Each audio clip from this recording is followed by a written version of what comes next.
પથારી ફેરવા વાળા તમારે નક્કી કરવાનું 100 માંથી 95% આપડા હોય. બહારના તો કોક ભાગ્ય મળે. બહારના દુશ્મન હોય તો ખબર પડે કે આપડા દુશ્મન છે, પણ આપડા જ ભેળા બેન પથારી ફેરવે પીડા એવી કોને યાર. પણ એવી ભગવતીને યાદ કરવી છે. થોડુંક મહેનત કરો એટલે આપણે બધા ભેળા થઈને આનંદ કરીએ. માના દરબારમાં સાનિધ્યમાં આનંદ કરવા મળ્યા.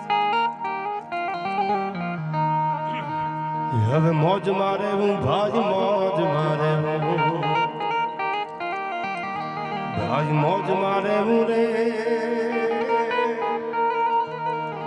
એ આગમ ગોચાર જલાક ધણીની. આ જિંદગી આખી આમનામ વહી જવાની તો ગોતવા કોને, આપણે પામવું કોને? અવતાર ભગવાને માણસનો આપ્યો તો હું તો હૃદયથી કહું છું, જેને માણસ બનાવ્યા એ કદાચ ક્યાંય મોટા કુંભમાં આપણાથી પુગાય કે ન પુગાય ભગવાન માની લે, કદાચ ન પુગાય એમાંથી બધાની સમય મર્યાદા કે પરિસ્થિતિને અનુરૂપ. પણ કોઈ દી જીવનમાં કોઈને સુરેશ બુવાજી શાસ્ત્રો એવું કહે છે કે નડવાનું કામ ન કરો ને મોટામાં મોટો ધર્મ છે. વિષ્ણુભાઈ, જિંદગીમાં કોઈ દી તમે કોઈને નડો નહીં અને કોઈ સારા કામ કરતું હોય અને આડો પગ ન કરો, આથી મોટો ધર્મ બીજો હોય જ. આ જ મોટો ધર્મ છે. પણ દુનિયાનો પાછો નિયમ એવો જ છે. હું ઘણી વાર કહું છું, આપણે સમાજમાં એમ કહેતા હોય ને કે આ મૂર્ખ માણસ છે, આ તો બહુ મૂર્ખ્યો છે. હું હૃદયથી કહું છું, મૂર્ખાની જરૂર છે યાર. હવે કોઈ મને એવું કે તમે એમ કહો છો મૂર્ખાની જરૂર છે, શું કામ? મૂર્ખ્યા છે ને એ ડાયા માણાના ઢાંકણા છે. સમાજમાં મૂર્ખ ન હોય વિષ્ણુભાઈ તો ખબર ન પડે કે ડાયા કોણ છે. એ નક્કી રાખજો, સમાજમાં મૂર્ખ હોય કોઈ પણ સમાજમાં કે કોઈ પણ તમે જ્ઞાતિમાં લઈ લો, એમાં 2-5 મૂર્ખા નીકળે અને એ મૂર્ખ્યા છે ને એ પાછા સજ્જનના ઢાંકણા છે. એ મૂર્ખથી સાચો ઓળખાય, એનાથી જ ખબર પડે કે આ ડાયો માણસ છે, આની વાત ન થાય. એમ જીવનમાં કોઈને નડવાનું કામ ન કરો, એ મોટામાં મોટો ધર્મ છે.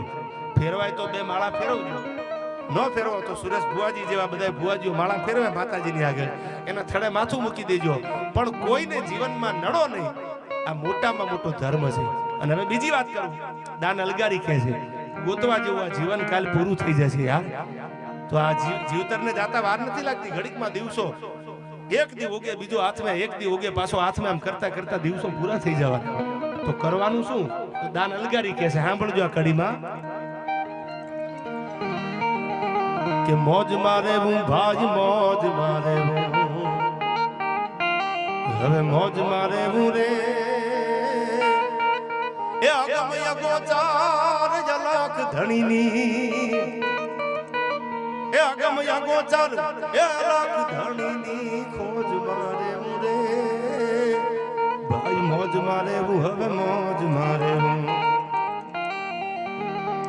હવે સાંભળજો ભગવાન ક્યાં છે, માતાજી ક્યાં છે કે કાળ મીંઢપાણા ના કાળ ઝાંચીરી જ્યાં કૂપલું ફૂટે રે કાળ મીંઢપાણા ના કાળ ઝાંચીરી અને જ્યાં કૂપલું ફૂટે રે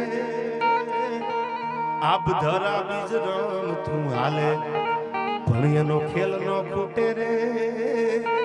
આમ જો તમે વિષ્ણુભાઈ એટલે ઉપર આપ નીચે ધરતી છે, આ કોઈ દી ભેગા થયા ખરા ન થાય. આપ ધરા બીજ રમતું હાલે એનો ખેલ નો ખૂટે. આ ખેલ કેટલા દીથી હાલ્યો આવે છે. રામ આવ્યા, કૃષ્ણ આવ્યા, નરસિંહ અવતાર લઈને ભગવાન આવ્યા, આ બધા આવતા જાય જાતા જાય, ખેલ હજી ખૂટ્યો નથી.